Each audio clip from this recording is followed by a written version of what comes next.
Benno, avec Benno, jusqu'à la paix. Benno, avec Benno, jusqu'à la paix. ñëpp doon seet tey ji feeñ na, ndam liñ doon wër tey ji ñëw na. Merci beaucoup, Aladji Mbaye Pekh. Monsieur le ministre, bienvenue chez nous. Jërëjëf, camarades ici présents qui avaient fait le déplacement. Et fi ma waroon tàmbalee mbokk yi ak xaritu journaliste yi fi teew. ñu ngi leen di gërëm ku nekk ci turam ak santam bi ngeen teewee ci conférence de presse bii nga xam ne le camarade Amadou Ba moo ko nar a animé sous vos applaudissements s'il vous plaît. mbokk yi juróomi fan moo des pour ñu dem ci élection wu 31 juillet 2022 sénégalais yi nar a tànn lu toll ci téeméer ak juróom benn fukk ak juróom ci député yi leen war a représenté. dinañ jox kàddu gi léegi El Hadj Amidou Kassé mu tijji waxtaan wi après ñu doog a jox kàddu gi ki nga xam ne mooy animé conférence de presse bi nag muy le ministre Amadou Ba. dañuy jox kàddu gi El Hadj Amadou Kassé mu sànni ci kàddu gi nag doon ouverture conférence de presse bi su defee ouverture rappeler contexte bi ak li tax tey ñu def thème bi muy les dynamiques de victoire du Sénégal sous l'ère du président Macky Sall ndax président Macky Sall nag jig na réew mi ci ay ndam yooyu lañ bëgg a fësal won ko sénégalais yi dalal seen xel mu doon nag ñoo xam ne am nañ ci xam-xam bu màcc war cee mun a waxtaan ak sunu mbokku militants yi ak askanu Sénégal yépp. El Hadj Amidou Kassé, sous vos applaudissements s'il vous plaît. Voilà, merci beaucoup, cher ami Pape Mahawa Diouf. Bienvenue, monsieur le ministre, cher ami Amadou Ba. Li ma bëgg a wax nag du gudd parce que sunu gat mi toog Amadou Ba xëy na bariwul wax liñ koy gis ci télévision yi ak média yi bariwul mais tout le monde sait que c'est un cadre éminent de ce pays.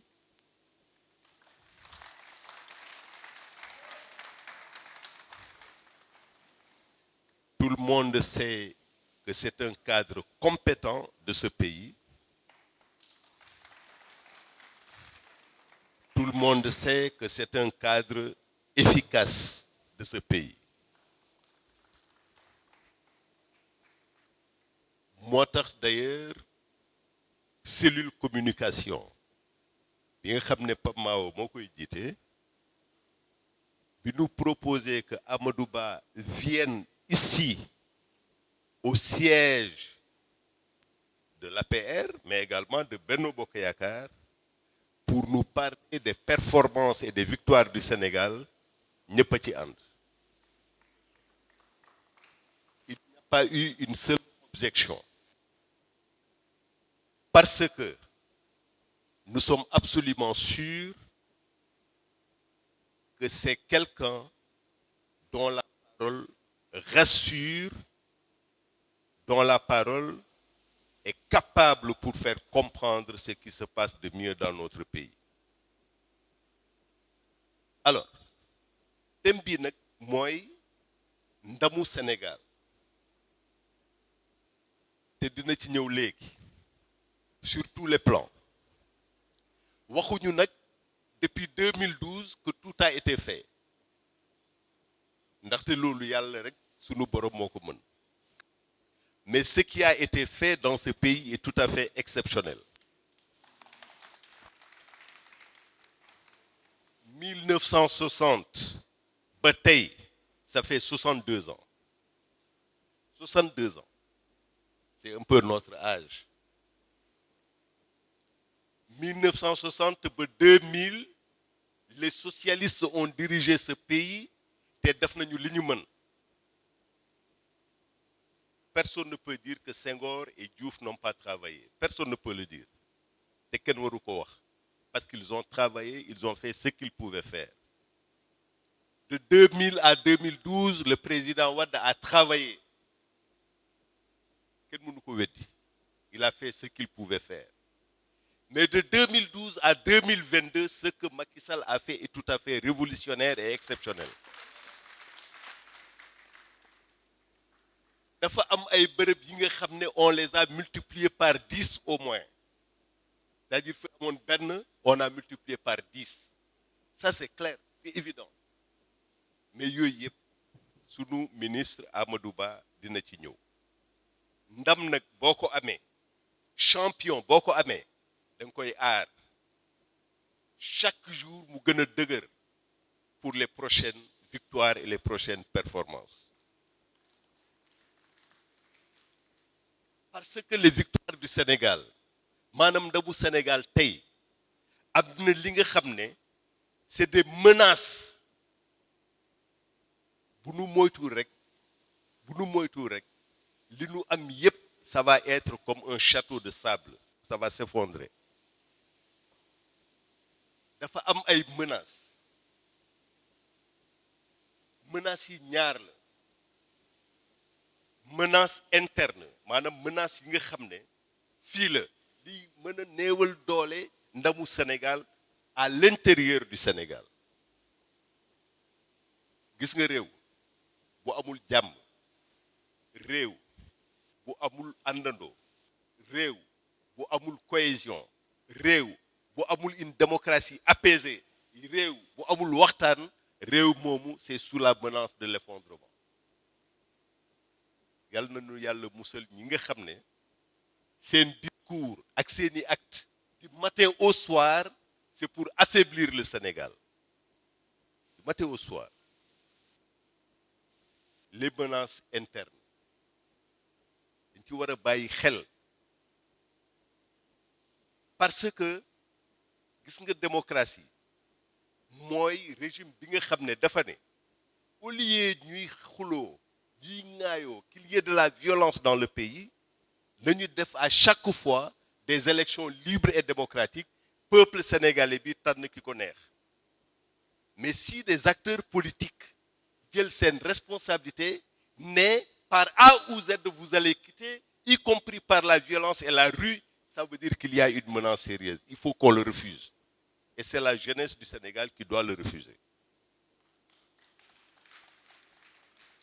Beneen menace, c'est la menace externe. Parce que Sénégal, c'est pas un îlot. Maanaam du genre Gorée wala genre Ngor. Sénégal dafa am ay voisins. Du ma tudd benn pays, mais vous savez tous que la menace terroriste, c'est pas une menace lointaine. C'est une menace qui est là. Loolu moo tax Sénégal dafa war a juboo. Sénégal yi dañu war a ànd pour justement défendre leurs acquis, pour défendre leurs performances, pour défendre leur victoire. Et c'est pourquoi nous avons appelé massivement à voter la seule liste crédible, la seule liste garante de l'unité nationale, la seule liste garante de l'intégrité territoriale, la liste garante de la paix et de la cohésion sociale. C'est la liste Benno. La liste Benno. La liste Benno. Je vous remercie. Monsieur le ministre Amadou Ba. Merci. Merci ngeen jëf. Ngeen may ma remercier d'abord ñi ma may opportunité bi. Mao El Hadj Kassé ak cellule communication bi nga xam ni ñu ngi ci Benno. Ñu laaj ma nag lu yomb ba pare jafe. Yomb na ndax day dëgg. Jafe na ndax daa bari. Muy les dynamiques de victoire. May nuyu may nuyu presse bi ndax yéenay tax li nga xam ne ñu ngi koy waxtaanee ñëpp mën cee jot mais aussi yéenay laaj ñuy tontu yéenay laaj aussi ñi ci des ñu war a tontu moo xam ci li ñuy wax moo xam ci li ñu def moo xamit ñoom ci li ñuy wax ñu war a waxtaanee la dynamique de victoire sous l'ère du président Macky Sall. D'abord, et ça c'est important, yàlla dafa def président di doomu réew mi au sens le plus profond mooy juddoo ci réew mi màgge ci réew mi tekkee ci réew mi ça c'est important am ay jaar-jaar yu bari du ma ñëw ci parcours am politique mais mën naa wax ci li nga xam ne def na ko 2012 ba tey ji et plus précisément entre 2014 boo xam ni tournant la et pourquoi 2014 di nekk tournant dinañu may aussi ñu mën a wax ci rôle wala place bi ñu war a jox élection ci réew mu mel ni Sénégal bu nekkee da nga koy tabax xam nga booy tabax fo loo xam ni da ngay dëkk ci biir te doo toxu da nga ciy demee xel ak xam-xam bu dul loolu am na ñoo xam ne li ñu lay proposé mooy dañ toj kër gi ñu commencé waat tabax mooy li opposition bi di wax xam nga ni loolu mënut a nekk te loolu warut a nekk c'est pas un discours responsable bi sénégalais yi fale président ci yoonu yokkute daf ko mettre en œuvre à partir de 2012 mais le président a un fort penchant social mesure bi mu njëkk a jël c'était déjà en 2013 dafa ne dama fekk réew mi ci anam bu jafe lañ koy nattee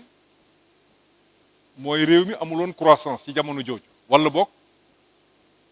2011 ni nit ñi doon yokkoo moo ëppoon ni koom-koomu réew mi doon yokkoo donc une croissance faible 1,7%.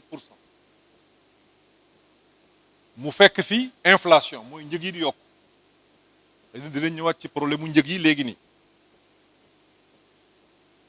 mu fekk fi li ñuy wax déficit budgétaire maanaam mooy na ngay dundee amoo ko xam-xam nag nangu na ko attention mën nga am di dundee loo xam ne amoo ko mais dañ koy am nañ koy organiser mais dafa am fu mu war a yem mais boobu li amoon dafa jéggi woon dayoo loolu la fekk mi ne li may njëkk a def d'abord mooy ñiy liggéey mu yokk seen payoor nañ koy yokkee mooy ma wàññi seen impôt pour la première fois en 2013 amul salarié bu nekk Sénégal te sa salaire yokkuwul ñëpp sans exception loolu 2013 la boobu réew mi mënu ko woon amu ko mi ne intrant yi maanaam li ñuy bayee semence yi naa ko yombal lool joxe ci lu baree bari réew mi nag mu teg ko ci yoon ñu changer beaucoup de règles de gouvernance mu ñëw ba 2014 mi ne man damay andi lu bees mooy plan Sénégal émergent ci gàttal li mu bëgg et ça c'est important yéen ñëpp da ngeen ko war a noter dafa jéggi boppam xam ni réew bu ñu koy tabax da ngay am yéene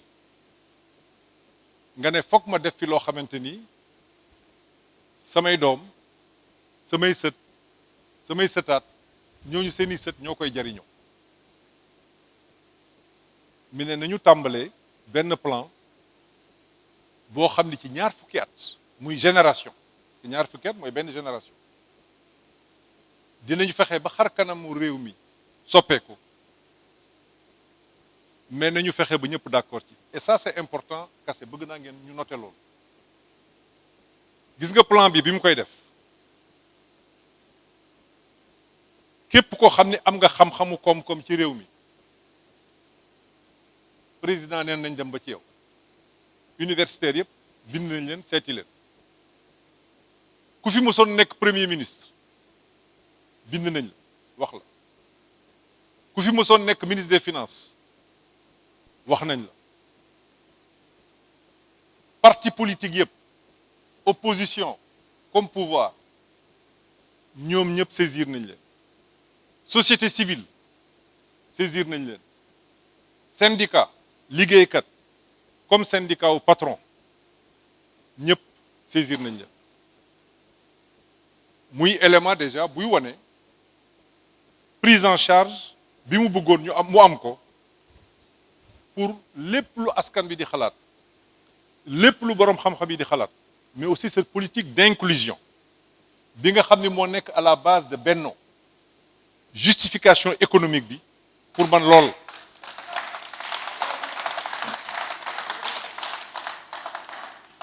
li may wax ni c'était en fin 2013 jëm 2014 ñoom ñëpp ñiy critiquer plan bi tey ak ñi doon wax baaxul ak ñoom ñëpp saisir nañ leen ñii tontu nañu ñii tontuwuñu mais amul kenn koo xam ni président waxul woon nañu wax ak yow amul yenn kilifa diine yi sax demoon nañ ba ci ñoom ñu saisir toute la communauté internationale fépp foo xam ne dañ fay wax waxi koom-koom ak réew yoo xam ni def nañu dara réussir ko wala def nañu dara échouer ko peu importe ñi ëpp ci ñoom seeti nañ leen Banque mondiale FMI Union européenne BAD BID OCDE ñoom ñëpp seeti nañ leen ñëpp institutions yi ngeen dégg yëpp américains yi ñoom ñëpp seeti nañ leen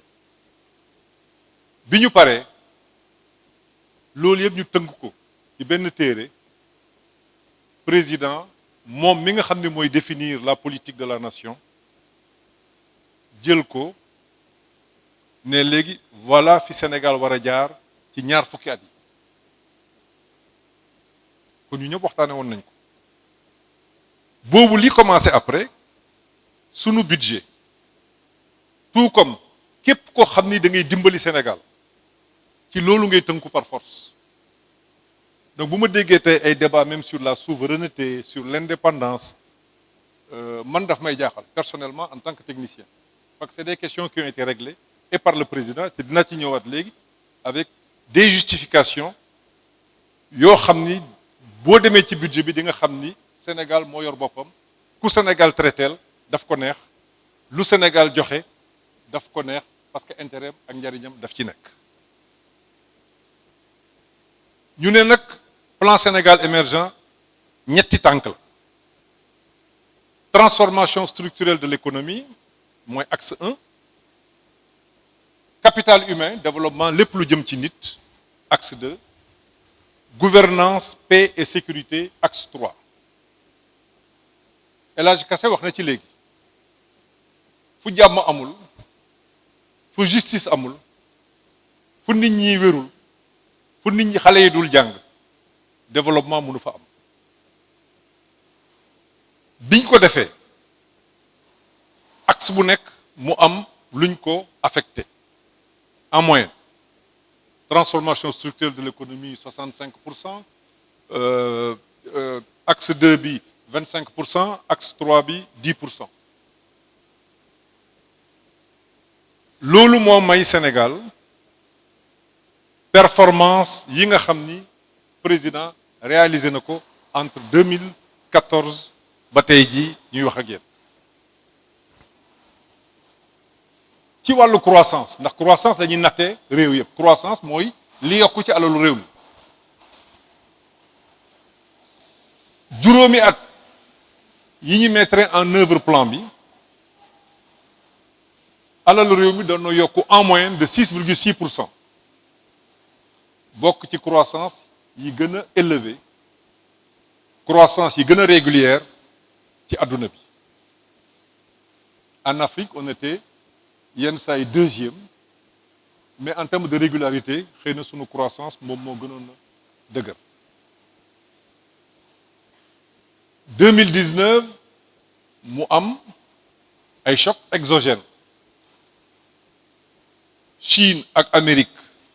di laale du woon guerre mais sur le plan commercial metti woon na ñun ñu yëg répercussion bi fii.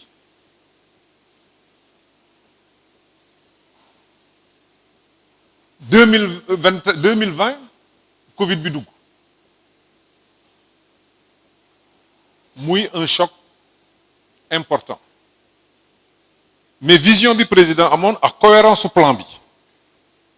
moo tax Sénégal bokk na ci réewu Afrique yi nga xam ni fii la coono bi gën a néewee néew ma coono amu fi waxuma loolu parce que réewu adduna bi yëpp ñoo amoon ay jafe-jafe. On a eu au moins cette année boobu une croissance positive ñëpp nag ñi ngi woon ci suuf réew yëpp presque mu jël junniy milliards ci budget bi donc il faut que nga tabaxaat budget bi yëpp parce que suñu budget bu tolloo ci jamono jooju moins de 5 000 milliards maanaam juróomi junniy milliards nga bëgg a jël junniy milliards la nga waroon def yëpp da nga koy soppi mais daf ko waroon def tout en maintenant les équilibres parce que booy à peu près comme ni ko opposition bi defee léegi mën ngaa def ne bëreet tey suba nga arrêté programme boobu junni milliards yi ci la ñu dimbali askan wi dimbali ci entreprise yi dimbali aussi administration yi parce que jamono bu jafe woon la ni ñu téye koom-koomu réew mi moo tax Sénégal am li ñuy wax signature bu baax amul benn réew ci àdduna bu amee it xam naa ni benn lay doon wala ñaar mais góobu ni am na boo xam ni doo soxla ñeneen ñi moo xam ay réew la moo xam ay borom alal la yoo xam ni dañuy investir et ça c'est extrêmement important lii dinaa ci ñëwaat ci kanam tuuti pour wane lan moo tax jàmm loo ko jëndee rek jar na ko lan moo tax ñu war a gën a jàppale président de la République. wax naa leen léegi ci plan Sénégal émergent dañ ko xaaj ñeenti xaaj tuddee ko PAP juróomi at bi jiitu bi 2014 la 2018 ñu doon bàkkee Sénégal yéen a fi dàq plan yéen a fi dàq programme yéen a fi ëpp xalaat mais du ngeen wax dara ba def ko pour la première fois li Sénégal waxoon ak communauté internationale président exposé ko parce que dañoo valider le PSE sénégalais yëpp toog ba ñu ma ñu vaar ma dama bëgg ñu jëliwaat les discours de 2014 la mu waxoon lépp la ca ëpp def na ko lañ ci deful tàmbali nañ ko ba mu sori te lu ci nekk mën nañ joxe justification lan moo tax amul loolu moo ñu may performance yi nga xam ne am nañ ko entre 2014 ak 2018 ba nga xam ni boo xoolee li fi ubbi ci chantier liñ fi def sax ay chantier sax mooy li ñuy xool mais dinañ ci ñëwaat léegi li ñu def ci TER bi Ila Touba xam nga ni Ila Touba bi ñu koy tàmbali ci la ñu tàmbali TER bi Ila Touba doon tourner autour de 400 milliards TER bi on tournait au départ sur 500 600 milliards gis ngeen réew mu day ni Sénégal tàmbali benn programme yoo xam ne boo ci jukkee ñaar rek boo ci jukkee ñaar rek daanaka muy 1000 milliards cohérence su plan bi la kóolute gi ñu am ci réew mi la mais cohérence su plan bi ak kóolute bi ñu am ci réew mi li tax mu am mooy vision bi nga xam ni président am na ko gouvernement bi ji ko exécuter sur le terrain bëggoon naa nag ci campagne électorale la ñu nekk terre bi bi ñu koy commencé la presse est là xam ngeen ni ñu bari d'accord ci woon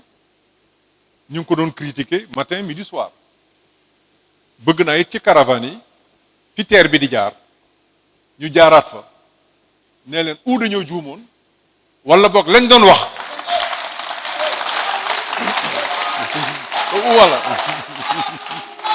wala boog lañ doon wax wala boog lañ doon wax dañ doon yàq rek parce que defe naa ni tey jii ku jógee fii ci gaar bu mag bi jëm Diamniadio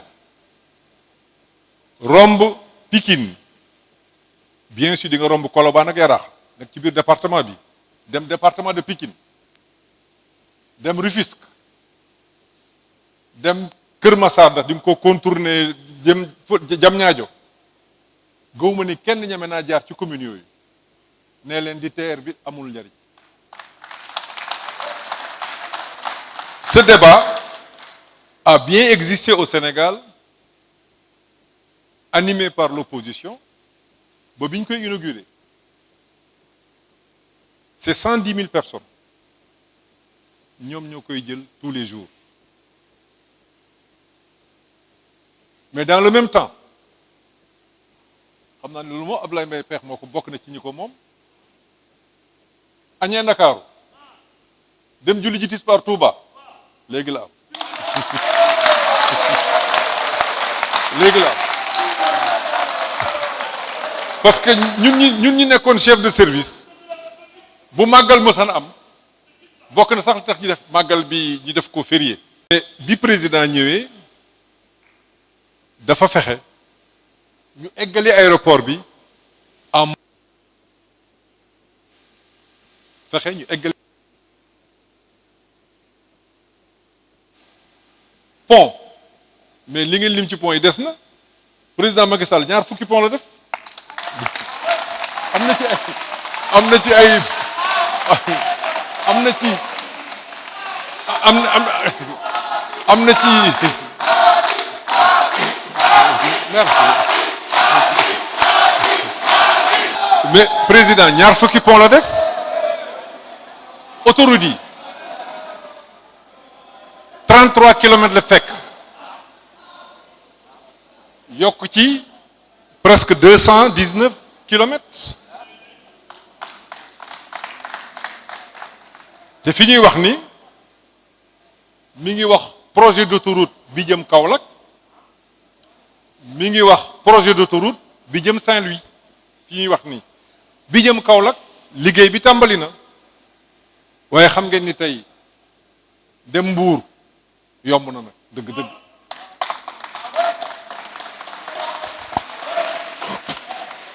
en 2011 ou 2012 bi président doog a ñëw ci hivernage boobu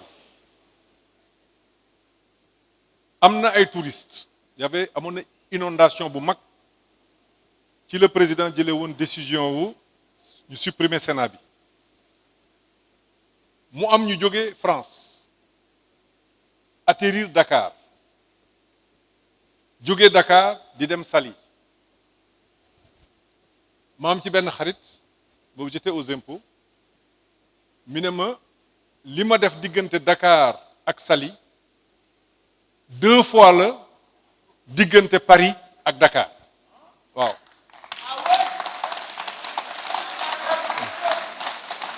deux fois la fii la jógee nawet am muy dem Saly ñëwoon pour noppalu si yegg fi 20 heures ci suba sa la yegg xam nga loolu tey kuy dem Mbuur boo amee embouteillage daal diggante gaar ba la ak pompier mais boo xasee ba dugg ci autoroute bi jeex na.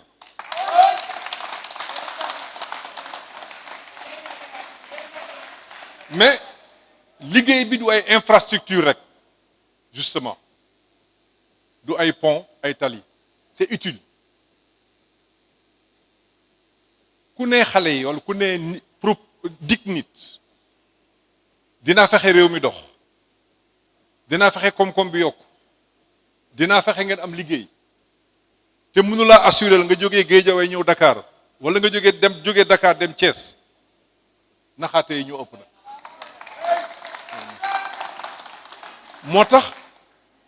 la question du retard infrastructurel c'était une question vitale moo tax président xar ci tànk tubéyam pour ñu accélérer cadence bi am ay infrastructures yu mucc ayib liggéey yi nag sori na lool waaye des na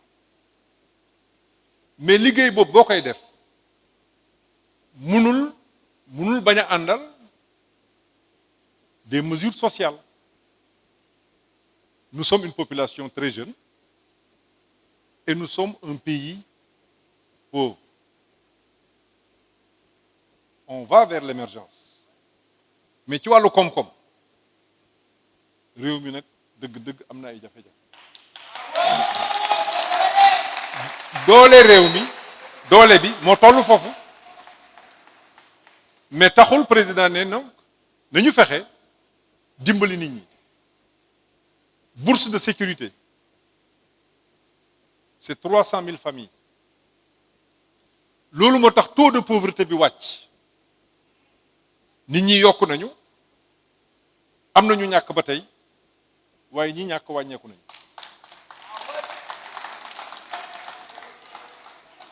mi ne li may wax ni c'est des données statistiques hein. On a des agences de statistiques yoo xam ni ci adduna bi yëpp dañoo reconnaître li ñuy wax li ñuy def. kenn yilifu leen c'est des experts assermentés ñoom ñooy def liggéey bi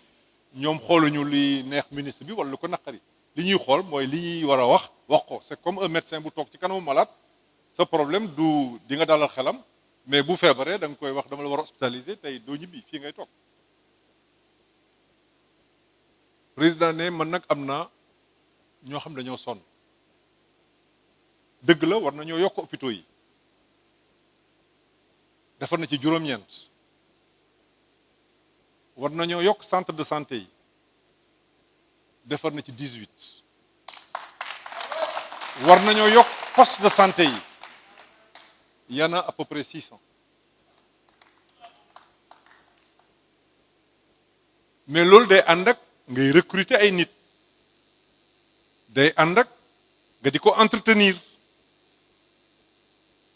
loolu yëpp réew mi def na ko ci fukki at yi weesu ci nguuru président Macky Sall mi ne gis naa ni bu ñu demee ci hôpitaux yi am na ñoo xam ni mënuñu am accès loolu moo andi couverture maladie universelle mi ne damay fexe au moins ba 75% de la population mën a am couverture bu leen ma laaj nag fi mu ko fekkoon motul woon 20%. mi ne jigéen ñi foog ma dimbali leen césarienne kenn du ko fay dialyse defe naa ne benn centre de dialyse moo amoon Sénégal léegi defe naa ne région yëpp am nañ ko ci biir région yi am na ay départements yu ko commencé am xam nga dara mën naa bañ a mot mais reconnaître jéego yi ñu def dafa jaadu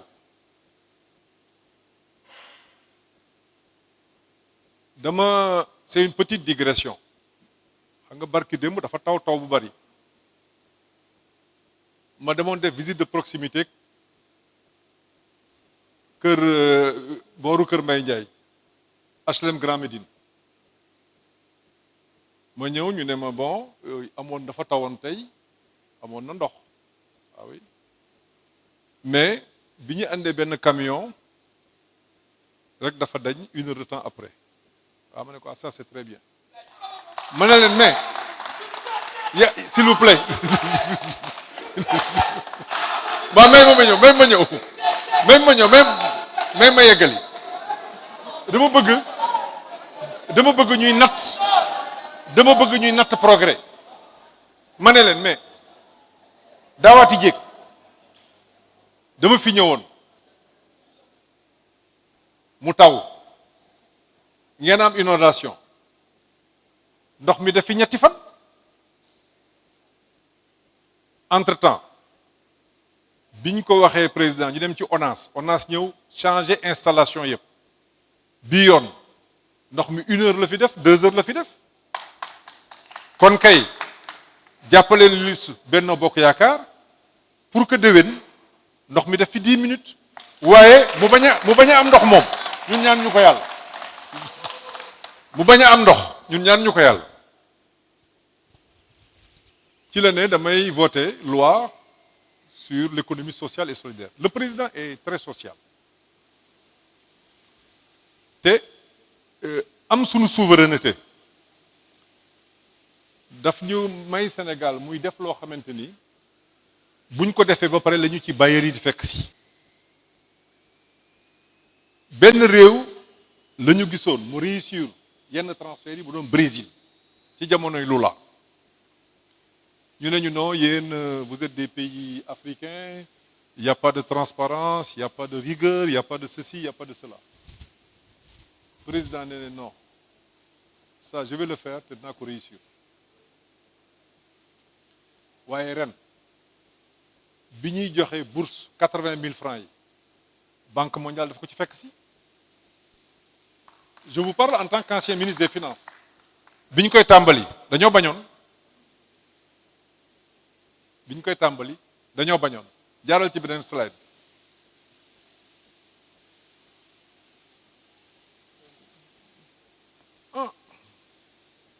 maa yaa ma indil jafe-jafe de xam nga programme yi ñu def fii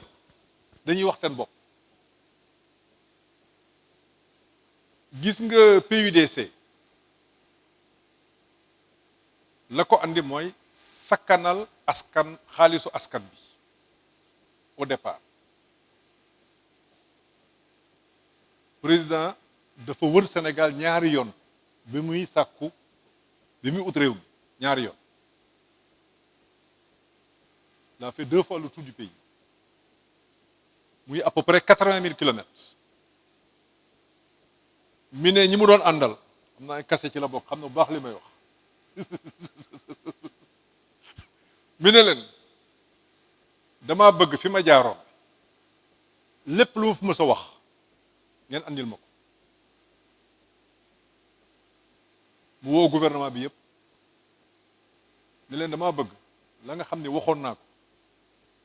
ngeen tànn ci ñeent ñu exécuté ko bu mu gën a gaawee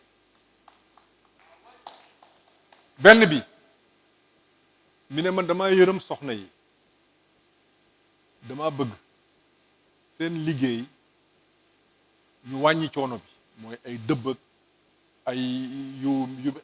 ay root ak yu mel noonu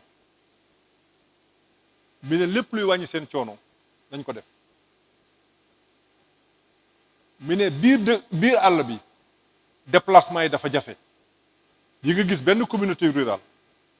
entre 2 villages dem ko jafe lool boo takkee charrette sax am na jamono yoo xam ni charrette bi day ngiroo du mën a dem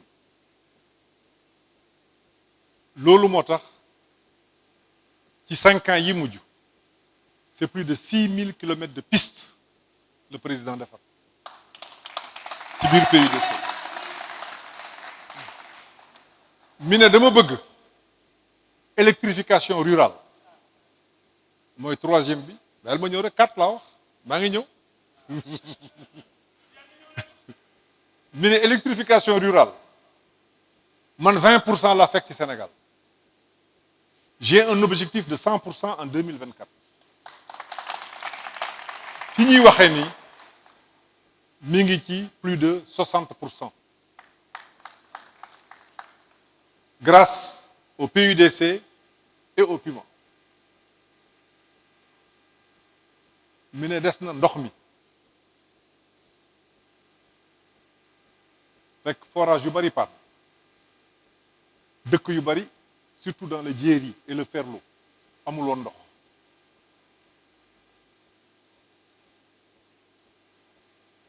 au moins ci benn année bi defar doon na plus de 250 forages au moins ci benn année loolu bokk na ci li yore de essentiel dundee ci dëkk yi ñuy wax ñoom ñoo nekk à l'intérieur du pays mi ne man dafa am nag ñoo ay sénégalais yoo xam ne dama leen yërëm la vision du président elle est très profonde ñoo ko bon mi ne waaw mi ne boo demee suñuy frontière pour aar suñu réew kase wax na ci léegi da ngay ñëw ci yenn village yi daanaka seen téléphone sax téléphone réew beneen bi la boo demee vers la Guinée loolu moo fa am boo demee vers la Gambie loolu moo fa amoon mi ne dama bëgg dëkk yooyu nga xam ne ñoom ñoo nekk ci frontières yi il faut que ñoom ñu xam ne ci biir Sénégal la ñu bokk nañ leen defaral école nañ leen defaral forage nañu fexe ba seen réseau téléphone bokk ci réseau Sénégal ñu xam ne ay doomu Sénégal yu mot sëkk lañu loolu moo andi PACASEN xam nga acte 3 malheureusement acteurs yu bari comprendre luñu ko c'est que c'est une forme de démocratie quand je vois ñuy wax réew mi manqué nañu démocratie et cetera foog nga dem ci mairie yi le gouvernement a donné presque tous les pouvoirs c'est 9 compétences qui sont transférées jox leen ay ressources pour ça mais c'est de véritables états ci biir lépp la ñu mën def presque am nañu instruments yi ñu ko defee mais taxul li ñuy am ci impôt état bi xoolu ko état bi jox na leen ay fonds de dotation pour seen fonctionnement état bi jox na leen des fonds d'équipement pour la nga xam ne war nañ ko defaral askan wi ci localité yooyu mais kooku beneen débat la boo xam dinañ ñëwaat wax ci comment il faut évaluer l'acte 3 parce que par moment la politisation excessive dafa yàq lu baree baree bari boo ñëwee ci commune on pense plus à la clientèle politique et que lu am nga jiñ ko état alors que l'état t'a transféré nangu naa nga ne li ñu ma transféré doyul mais au moins lañ la jox def ci li nga ci war a def yépp après bu doyulee nga ne doyul mais bu nga gis sax yenn communes yi tu vois benn lampe bu grillée mais le maire va te dire non non non c'est que l'État n'a pas fait et les populations vont comprendre que l'État n'a pas fait alors que c'est pas un problème d'État loolu bari na ci sunu communes yi fépp nag waxuma ci ku nekk Benno wala ku nekkul Benno là booy wax ci vision bu président da ngay dépasser le cadre politique parce que c'est pas un homme clivant c'est un homme ouvert c'est un homme qui tend la main à tout le monde te bu ngeen xoolee ni mu tëggee plan Sénégal émergent la ma ci wax en tant que témoin dama ko wax en tant que témoin lu ma dund la bañ koy bi ko président di deflu amul benn sénégalais boo xam ni benn sénégalais boo xamante ni seetiwuñ la woon ñi ëpp ci ñi nga xam ne ñu ngi yëngatu sur le plan public sur en tout cas ci public bi te waxuñu ak ñoom te ku ci nekk nag la nga ñu waxoon ñu ngi ko téye ba tey et la nga ñu waxoon mën nañ ko comparer ak résultats yi nga xam ni am nañ ko muy des résultats yu mucc ayib mais yemul foofu rek parce que fi ngeen jógee dafa sori parce que sur le plan économique des na lu bari la ma waxagum fi mu nekk di ci li ñu def mais asaka la waaw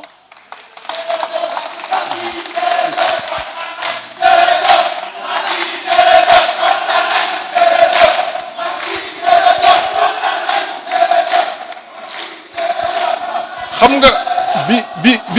bi président di ñëw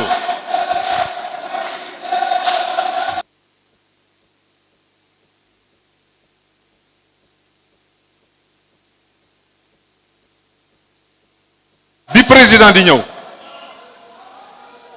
xam nga ñun li ëpp solo ci ni ñuy liggéeyee ci budget bi lay jaar acteurs yëpp nag bi muy ñëw mi ngi fi fekk 21 000 postes budgétaires à peu près poste budgétaire bu nekk dafa am lu muy jariñ président yóbbu na ko 75 000 postes budgétaires waaw li ma bëgg a wone mooy mission yi ak yéene bi nga xam ni am na ko ni mu yaatoo boo demee ci biir budget bi notamment sur le programme triennal at bu nekk y a au moins 700 projets et programmes at bu nekk juróom-ñaar téeméer yii di génn yii di dugg yii di génn yii di dugg mais li nga xam ne Sénégal am na ko mooy li muy def li ci ëpp ci alalu boppam la jógee parce que suñuy ressources internes couvrir na 70% de nos besoins mais aussi suñuy dépenses dinañ ko couvrir à 88%. kon Sénégal loolu moo may servir de transition pour ñëw ci diplomatie nous sommes un pays souverain politiquement nous sommes un pays souverain économiquement nous décidons de nos projets de nos programmes le président définit la politique et le gouvernement met en œuvre sans aucune contrainte pouvant venir de l'extérieur. Et ça, c'est extrêmement important. amul benn puissance boo xam ni am nga mainmise ci Sénégal y en a pas. Et on a les moyens bañ ko am parce que li président sant gouvernement am c'est de veiller à ce que moom fu mu dem na mën a siggi mën a waxal Sénégal benn chef d'État bañ ko woo ci néeg parce que da nga am doole wala da nga am alal jaarloo ko wala waxloo ko loo xam ni du intérêt askan bi loolu moo andi présidence de l'Union africaine. C'est vrai que c'est une présidence tournante at bu nekk Afrique 5 régions la benn région da koy jël mais ñun suñu région on est 15 États ñëpp nangu ni président nañ ko fale président ni Sénégal di doxee mais surtout gis-gisam ñëpp nangu à l'unanimité d'abord au niveau de la CEDEAO que moom la ñu war a jiital ñëpp a ko nangu jox ko Union africaine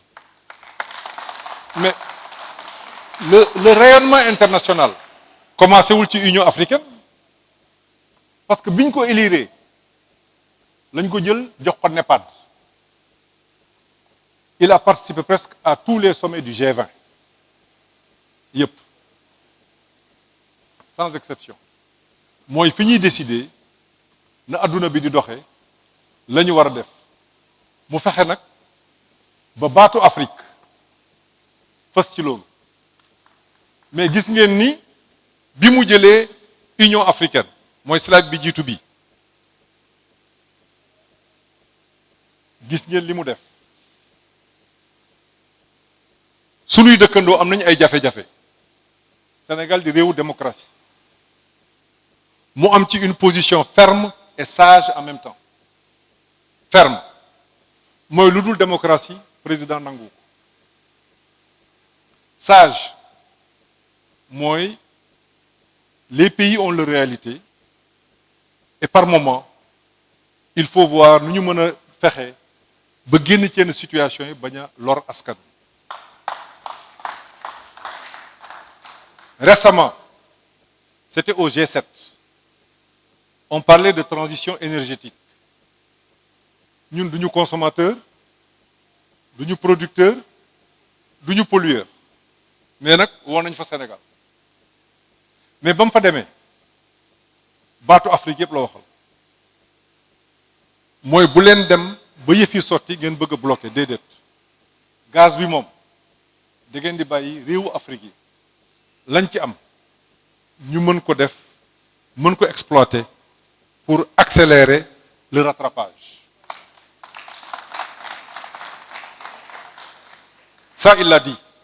et ça se comprend fi may wax ak yéen nii pour njëg yi bañ a yokk 600 milliards la ci Sénégal di def dëgg la am na ay njëg yu yokku c'est vrai mais bu ci gouvernement bi defuloon 600 milliards na ku nekk xalaat nag lu suukar war a jar lu ceeb war a jar lu essence war a jar lu électricité war a jar et l'électricité est subventionnée en réalité depuis presque 2017 cours pétrole bi dafa yéeg man bi may jógee ministère des finances ba juin 2019 c'était déjà 445 milliards sur 2017 sur 2019 2018 et 2017 parce qu'il n'y avait eu aucune augmentation de prix tey jii rien que en un an et demi c'est 675 milliards si à peu près mais 600 milliards pour ñuy def économie c'est presque 4% du PIB mooy nga jël alalu Sénégal yëpp li ñu fi am lépp nga jël ci 4% moom la ñu subventionné pour mburu bañ a yokku essence bañ a yokku essence bi li muy jar tey muy 889,90 loolu la fi président fekk en 2011 exactement le même prix boobu ba tey nag ñu ngi koy subventionné ba waxtu wi tey boo amuloon subvention sa facture courant boo mënti am war nga cee yokk lu mu gàtt gàtt 30%. tey jii dama ne bu ñu subventionné wul woon courant bi tey jii ku nekk facture bi ngay fay lu mu gàtt gàtt dañ ci yokk 30%. et ça président daf ko bañ mais kooku am yërmande kooku am sa respect sur le plan international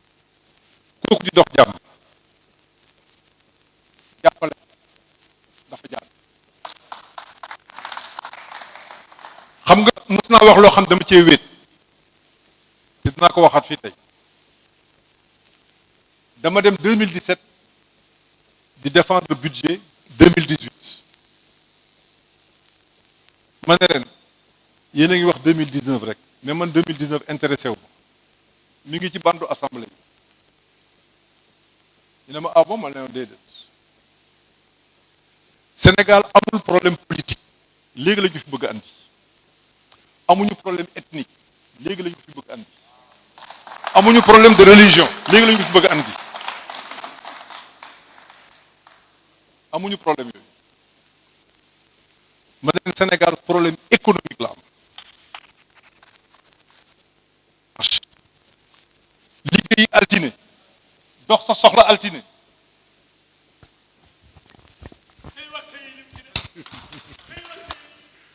fàtte woon nañ boobu ne woon naa la asaka bi sax waxuñu ko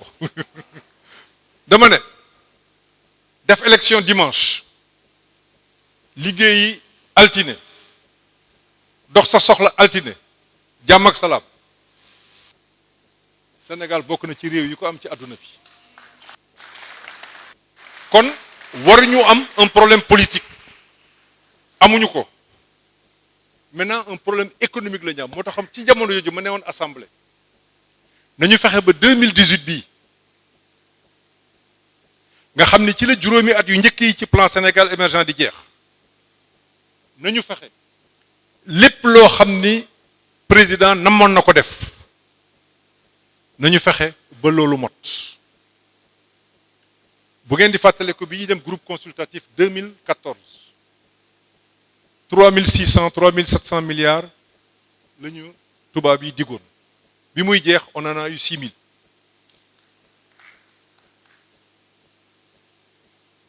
2018 ñu dellu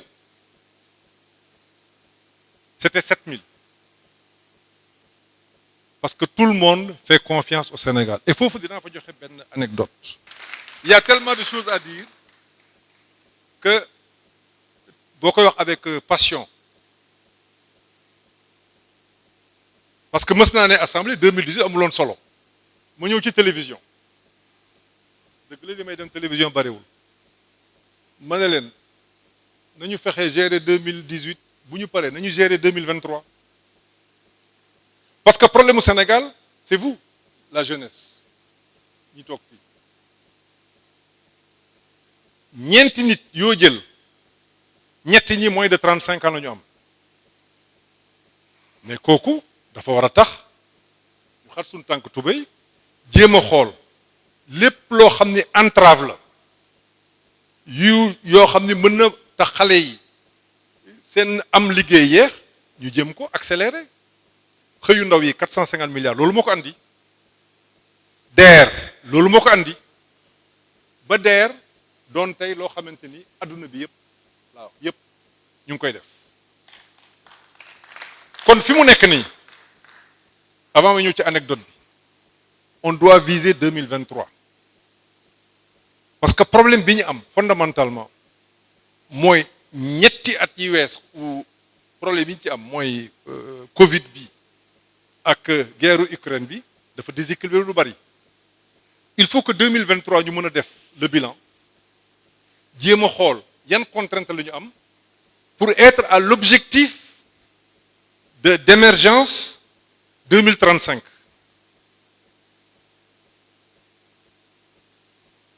il y a des réformes à faire c'est indiscutable yooyu bu ci tolloo xam naa ne bu élection yi passé président dina ci joxe des indications très claires mais anecdote bi mu bëgg a joxe lan la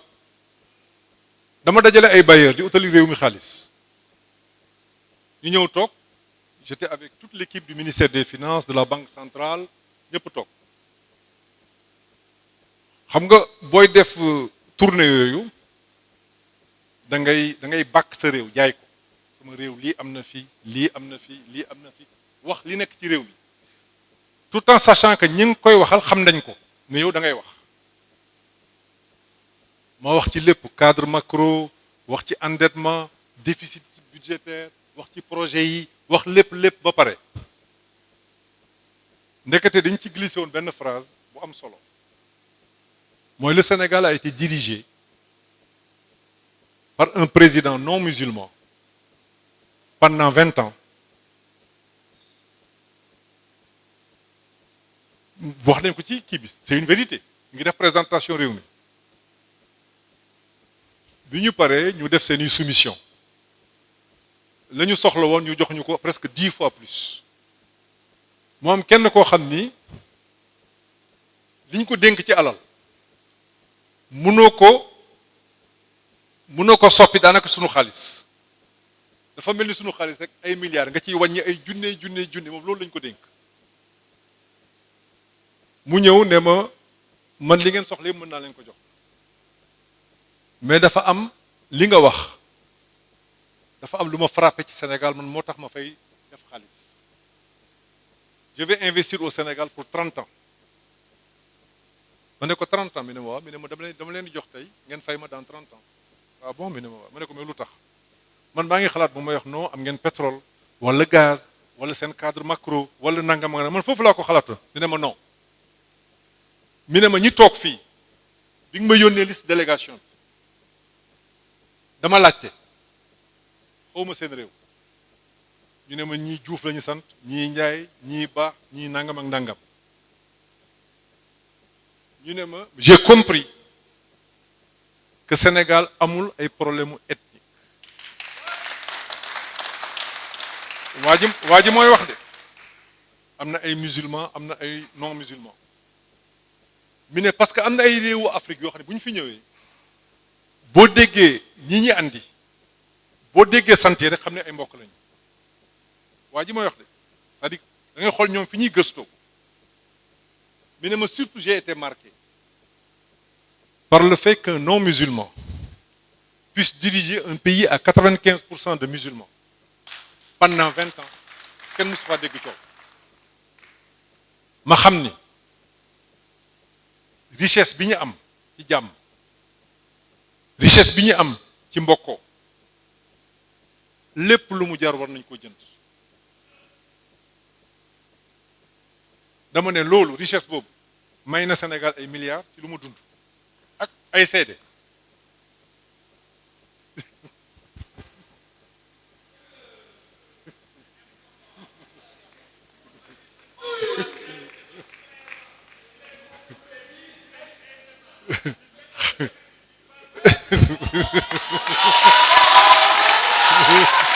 merci xam nga boo amee alal joo xamul wala alal joo xam ni dafa yomb ba nga xam ni da nga koy fàtte comme ma gis Pape Mao ne ko sama séeréer bi mu ne ma sama tukule bi ñuy kalante richesse boobu dafa am solo dama ne dama dajale ay investisseurs yoo xam ni li ñu yor ci alal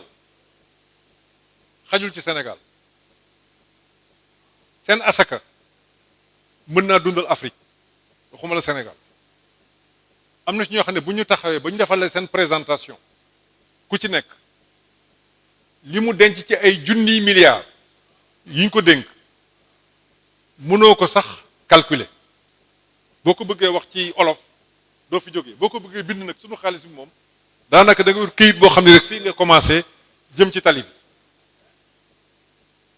noonu la yàlla di séddale ay mbiram bi ñu waxtaanee ba pare ma wax leen li Sénégal sox ak li ñu ci bëgg a def man ñu jox ñu ba pare ñuy waxtaan am na sax seen benn xaritu seeni xarit ci presse bi ñu ko fekkee woon sama équipe yëpp a ngi toog mi ne ma li tax ma jox leen dama xool liste bi parce que ñoom booy ñëw ci ñoom ñi ngay àndal ñëpp da ngay bind diw laa àndal mooy directeur u nangam ak nangam ak nangam nangam ak nangam ndekete moom yemul ci la ma ko jox dafa xool ku nekk ban région nga jóge ci Sénégal ak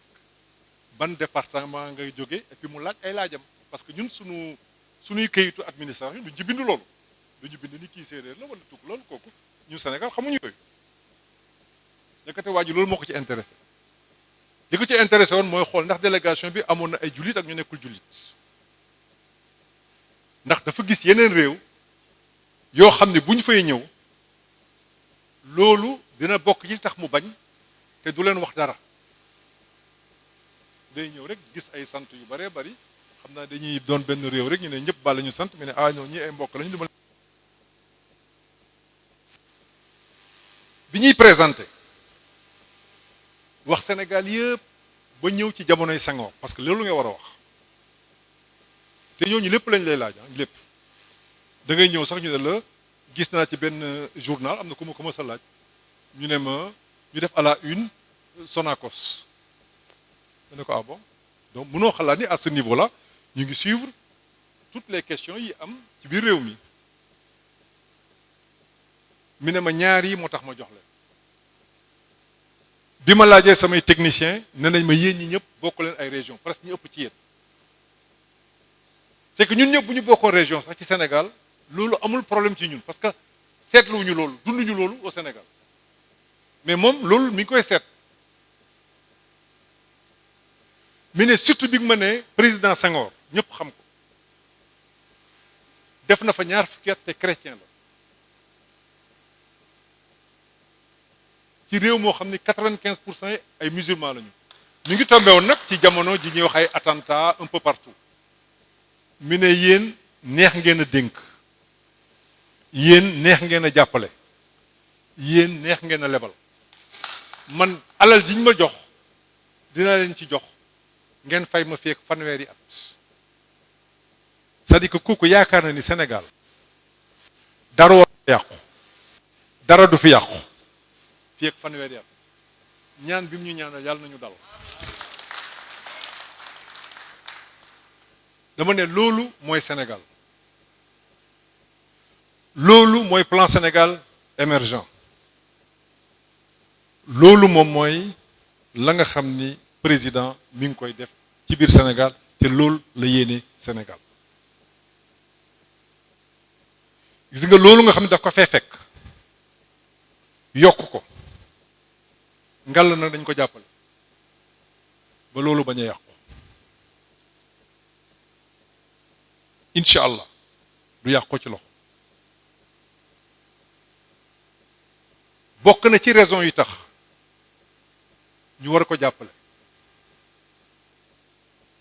xam nga ñun Sénégal ay gor lañu joxe bopp rocci làmmiñ xamuñu loolu ku ñu koy digal dañ la fay baax 2019 président ñëw na Sénégalais yi fal ko à 58%. démocratie nag bu élection bi passé kilifa ga moo xam député la moo xam président la moo xam maire la askan ba yépp nga fa nekkal président dafa war a am jumtukaay yi nga xam ni contrat bi ñu signé ak moom mu mën ko yeggali ba mu mot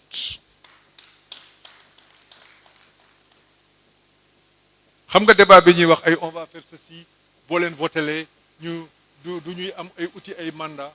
mais débat boobu jotagul et faisons confiance aux Sénégalais ñoom ñooy tànn buñ ci tolloo mais au moins nañu yërëm askan wi au moins nañu xam ne Sénégal amul problème politique problème économique la am et que à partir de ce moment il faut que réew mi ni muy liggéeyee nii ba 31 juillet le 1er août bu ñu xëyee continuer liggéey bi pour xale yi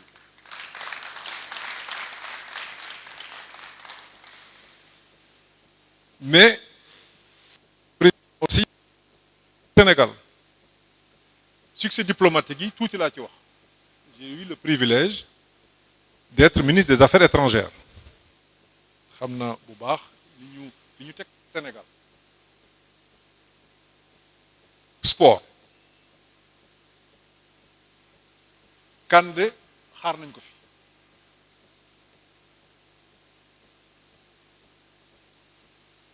wërsëg la dëgg la mais aussi liggéey la de mais liggéey la bu affirmé woon son leadership bi ñuy recruter Aliou Cissé at bi ca topp lañ koy dàq noonu la Sénégal di doxee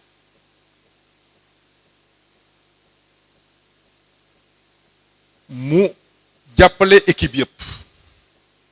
Le problème exactement par rapport à tout cet argent qui a été injecté dans la gestion des inondations, c'est par rapport à un problème d'assainissement où s'est passé tout cet argent-là par rapport à la gestion des inondations. Oui, bonsoir Monsieur le ministre. Bonsoir à toute l'assistance. Je suis Serigne Gueye de Walfadjri. Bon, j'avais deux questions, mais ou trois questions, mais je vais poser l'une seule, comme on n'a que trois questions pour nous tous. Allez-y, posez votre Que question. répondez-vous à l'opposition qui dit va contester les élections en cas de non-disponibilité du fichier électoral, vu que la loi leur permet de l'avoir avant le scrutin? C'est ça ma question. Merci. Ok. Merci beaucoup. Monsieur le ministre, je pense que Si, s'il vous plaît, en français et en wolof. S'il vous plaît. Merci beaucoup, Monsieur le ministre. On va vous laisser la possibilité de répondre en français et en wolof aux questions qui ont été posées. Merci. Je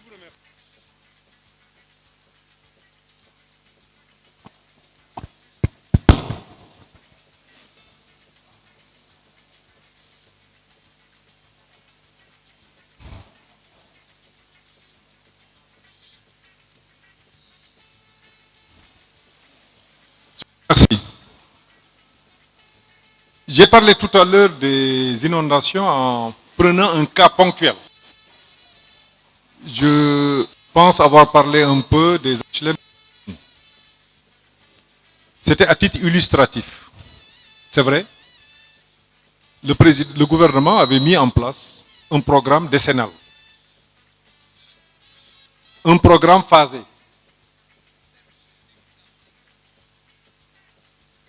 Ce programme a permis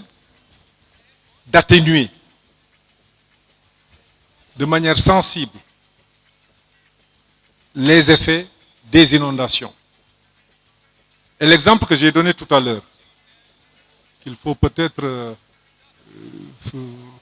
faut approfondir un peu la question, voir concrètement ce qui ne marche pas encore très bien. Ce que je peux dire aujourd'hui, c'est que les moyens ont été engagés, des mesures prises, et il y a une nette amélioration. Nous ne sommes plus dans le cas d'inondations pouvant durer plusieurs jours, de l'eau stagnante sur plusieurs jours. On l'a vu, des quartiers qui ont été déménagés, Djahaï. On a vu des populations entières aller dans des écoles. C'est vrai que nous sommes au début de l'hivernage. Nous avons pour le cas de Dakar des travaux importants qui ont un impact sur l'eau aujourd'hui. Le BRT, nous sommes à l'étape de génie civil. Nous pensons que l'année prochaine, les questions de génie civil vont être dépassées et on pourra mieux évaluer la question des inondations. Je pense qu'il faut encore beaucoup d'argent pour régler de manière définitive la question des inondations, mais des avancées significatives ont été faites un peu partout. Pour qui connaît Dakar, c'est une partie de Dakar qui était inondée, les Parcelles Assainies, Guédiawaye, Pikine, Rufisque. Maintenant, on peut revenir ultérieurement sur les détails et voir exactement comment les sommes ont été réparties en matière de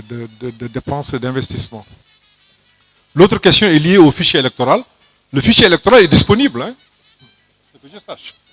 Il n'y a pas de problème de disponibilité du fichier électoral. Hein. En tout cas, tous les responsables ont accès aujourd'hui au fichier électoral. Voilà un peu ce que je voulais dire sur ces deux questions. C'est dans Internet, bon, donc je n'ai pas connaissance d'ailleurs de difficultés liées à la disponibilité du fichier électoral. Merci.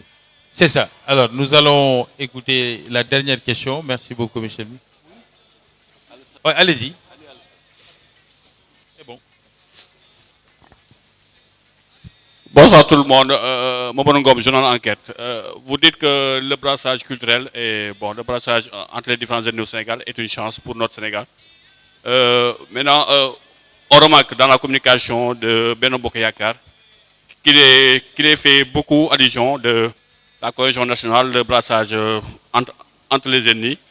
Bon, je pense que c'est surtout après les propos d'un certain candidat de l'opposition. Maintenant, nous voulons savoir que... Maintenant, nous voulons savoir en fait... vous dites que le brassage culturel est une chance pour le Sénégal. Pourtant, des membres se réclamant de votre coalition ont soulevé certains propos qu'on qualifie de régionalistes, d'ethnicistes, là où la coalition a condamné du bout de lèvres ou a du mal à condamner ces propos. Pensez-vous que votre discours soit audible auprès des électeurs maintenant, quand on sait que des gars de votre coalition ont soulevé certains propos polémiques et que vous ne les avez pas condamnés? Je vous prends l'exemple de M. Dembourou Sow, je prends l'exemple de Maître El Hadji Diouf qui a été un certain opposant de rebelle. Bon. Ma deuxième question, vous avez perdu les élections locales à Dakar. En tant que responsable APR à Dakar, responsable de la majorité, vous avez perdu 12 communes sur 19. Comment comptez-vous inverser la tendance pour remporter le département de Dakar lors des législatives?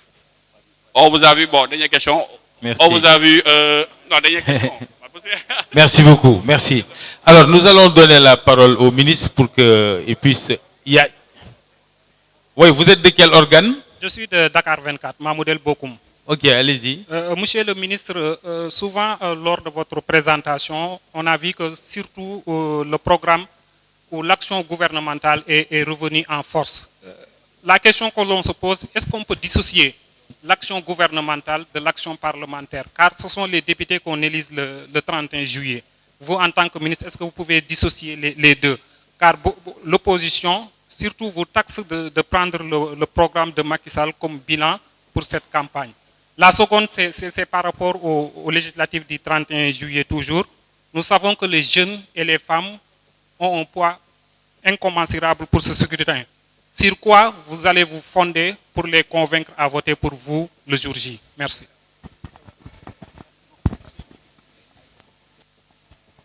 Alors, la première question concernait les problèmes ethniques et votre discours sur l'unité nationale, monsieur le ministre. Mais je reviens sur le C'est discours sur l'unité nationale. C'est nous, partis au pouvoir, enfin, coalition au pouvoir, nous avons intérêt à la paix, à la stabilité. Li olof di wax ku yor caq doo xeex ak ku yor baatu neen. Nous sommes responsables de la cohésion aujourd'hui. Maintenant, c'est vrai, le Sénégal, c'est un pays où il n'y a jamais eu de problème, sincèrement. Le fait qu'on commence à parler de ça, je pense qu'il est assez problématique. Et j'ai donné des exemples un peu d'une expérience personnelle que j'ai vécue pour montrer un peu la valeur un peu de la paix et de la cohésion. Qu'un investisseur, si mes souvenirs sont exacts, anglais, qui n'a jamais peut-être mis les pieds en Afrique, donc, cet investisseur a une idée de l'Afrique. Pour cet investisseur, l'Afrique est ethnicisée ça et là, l'Afrique est clanisée ça et là. Et il me dit, j'ai vu votre délégation, il y a des noms à consonance multiples. Et j'ai demandé, on m'a dit que vous êtes d'ethnies différentes. Ok, c'est très bien. Moi, au Sénégal, je ne me suis jamais posé de questions sur... Je me dis, vous avez eu un président qui est non musulman. C'était une période où les attentats, à tort ou à raison, étaient en tout cas qualifiés, certains groupes religieux d'être des groupes terroristes. Il m'a dit que c'est une chance pour le Sénégal. Moi, j'ai investi au Sénégal. Et c'est pour cela, je dis, nous devons tout faire pour préserver cet acquis qui nous permet de vivre en parfaite intelligence et de ne pas se rendre compte finalement que telle personne est de telle ethnie ou de telle religion. Voilà, et chaque Sénégalais, on l'a vu, tous les candidats d'ailleurs, chacun nous a dit par moment son origine, disons, multiethnique. C'est ça le Sénégal. Donc, pour moi, c'est un débat qu'il faut arrêter tout de suite. Il faut le bannir, à mon avis. Et il ne faut pas, que ce soit dans la majorité ou au niveau de l'opposition, ce sont des propos que nous condamnons. Le Sénégal a une richesse incommensurable qu'il faut préserver à tout prix. Voilà ce que j'ai voulu dire. Merci, monsieur le ministre. Je rajoute que pour le camarade qu'il a évoqué, un communiqué officiel de la coalition, c'est de solidarité de ces propos, ce que nous n'avons pas senti dans la coalition d'en face lorsque des propos inacceptables ont été proférés par le leader de Yewwi Askan Wi. La seconde question, monsieur le ministre, a trait au rapport entre l'exécutif et le parlementaire. Mais le parlementaire vote l'ensemble des lois. Aujourd'hui, pour mettre en œuvre la politique définie par le président, des aspects importants doivent passer par l'Assemblée nationale qui les vote. Donc il est tout à fait normal que le président ait une majorité pour qu'il n'y ait pas de blocage. Nous sommes en train de travailler pour que le président ait la majorité. Ça, c'est extrêmement important. D'autant plus qu'il a une vision qui permette au Sénégal d'aller de l'avant. Et c'est sur cet aspect-là que j'ai insisté en disant un peu, finalement, on doit se focaliser sur l'année 2000. On s'était focalisé sur l'année 2018. Maintenant, il faut qu'on se focalise sur l'année 2023 et que ce soit un moment de large concertation sur les 5 ans à venir, compte tenu un peu des personnes et des questions sous-jacentes. Voilà un peu ce que je